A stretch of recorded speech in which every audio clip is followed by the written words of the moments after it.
Praise the lord. బైబిల్లో ఏదైతే 70 × 7 మారులు అని క్షమాపణ గురించి ఉందో దాని గురించి నేను చెప్పాలనుకుంటున్నాను.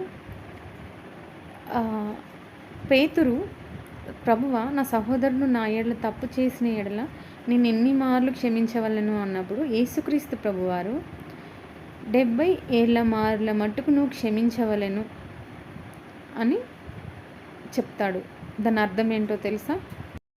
70 ఏళ్ల మార్ల మట్టుకు అని దేవుడు యాదృచ్ఛికంగా పలికిన నంబర్ కాదది. ఆ సంఖ్యకు అర్థం ఏంటంటే, ఆదికాండంలో గల ఒక చీకటి సంఘటనను మనకు గుర్తు చేస్తుంది.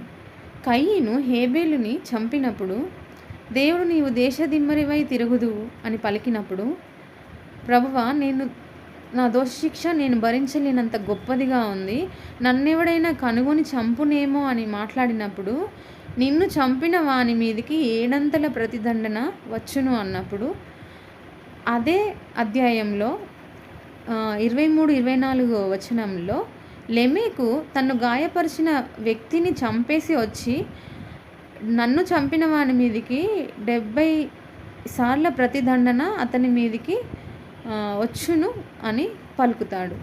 లెమెకు ఇక్కడ ప్రతీకారాన్ని పెంచుతాడు. దేవుడు అదే ఆ 2 సంఖ్యలను తీసుకొని, నీ సహోదరుడు నీ ఎడల తప్పు చేసిన ఎడల 70 ఏళ్ల మార్ల మట్టుకు నువ్వు క్షమించవలెను అని పలికాడు. లెమెకు అపరిమితమైన ప్రతీకారాన్ని పెంచితే దేవుడు క్షమను, ఆయనకు కల దయా హృదయాన్ని, క్షమాపణ ఎంత గొప్పదో ఈ సంఘటన ద్వారా తెలియజేస్తాడు.